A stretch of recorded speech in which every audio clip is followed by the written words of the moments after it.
May dating ako na hinubog ng ingay at paglalakbay.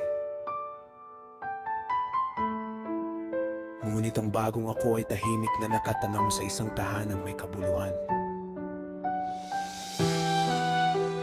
Hindi na para sa sarili, kundi para sa mga umaasa. Sa bawat pag-uwi ko,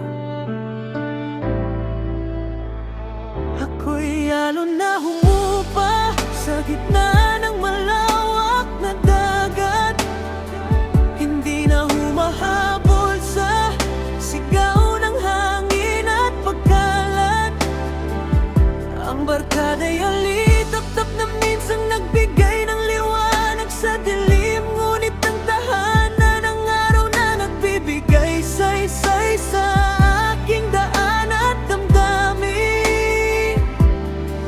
Ako'y tala na hindi na naglilihis ng landas, sa halip nagiging gabay sa mga matang umaasa sa liwanag.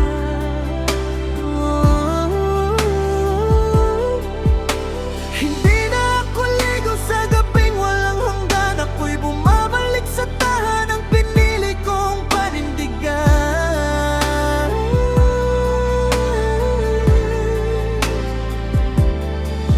Noon, ako'y pag-ikot ng mundo na walang sentro.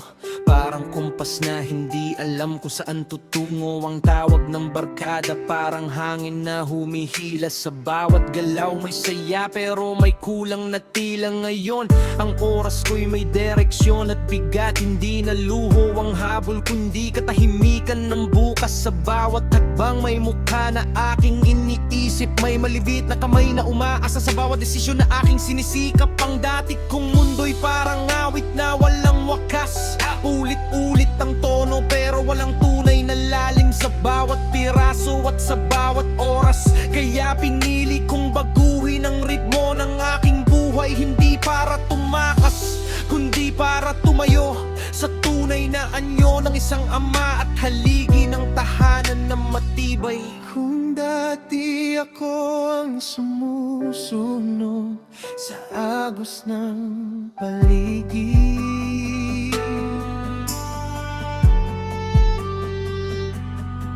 ngayon ako ang humahawak sa direksyong aking tinatahak at tinatangi. Hindi man perpekto ang landas na aking nilalakad, bawat hakbang ay patunay na ako'y may pinaninindigan. Ako'y ahon na humupa sa gitna ng malawak na dagat. Hindi na humahabol sa sigaw ng hangin at pagkalat. Ang barkada'y alitap-tap na minsang nagbigay ng liwanag sa dilim. Ngunit ang tahanan na ng araw na nagbibigay saysay sa aking daan at damdamin. Ako'y tala na hindi na naglilihis ng landas, sa halip nagiging gabay sa mga matang umaasa sa liwanag.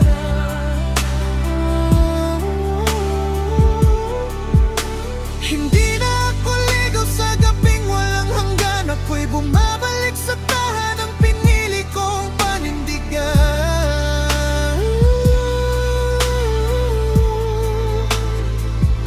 Ang dating ako'y sumasabay sa bawat tawag ng sandali, parang ibong lumilipad kahit walang patutunguhang napipili. Ngunit ngayon ang bawat desisyon ay may ugat, nakabaon sa pangakong hindi na basta lilipad. Ang barkada'y parang ilog na mabilis ang daloy, nakakakit sumabay ngunit hindi lahat ay patungo sa tamang daloy. Kaya natutunan kong humibo, makilig sa katahimikan, tungkol narinig ang tinig ng responsibilidad at paninindigan. Hindi ko itinakwilang nakakandarabanan ko ito, bawat mali ay naging gabay upang hindi na muling maligaw sa susunod na yugto. Ngayon ang saya ay hindi na sa ingay na susukat, kundi sa katahimikang alam mong may naibibigay kang sapat.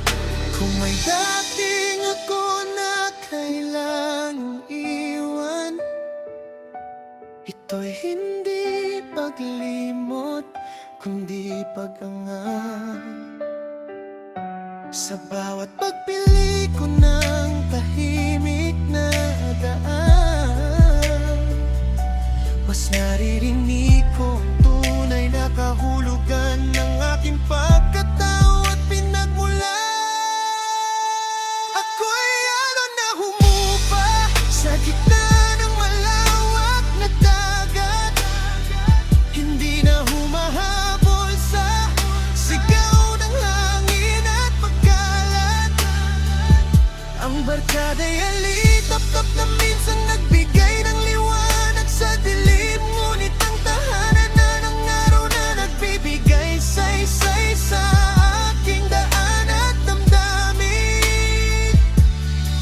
Ako'y tala na hindi na naglilihis ng landas, sa halip nagiging gabay sa mga matang umaasa sa liwanag.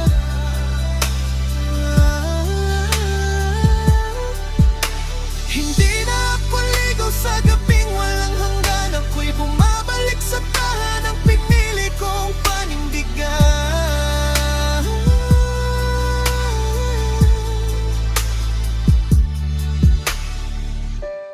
Ang pagbabago ay hindi pagkawala ng dati mong pagkatao. Ito'y paghubog ng sarili mong direksyon mula sa ingay na pansamantala patungo sa tahimik na responsibilidad na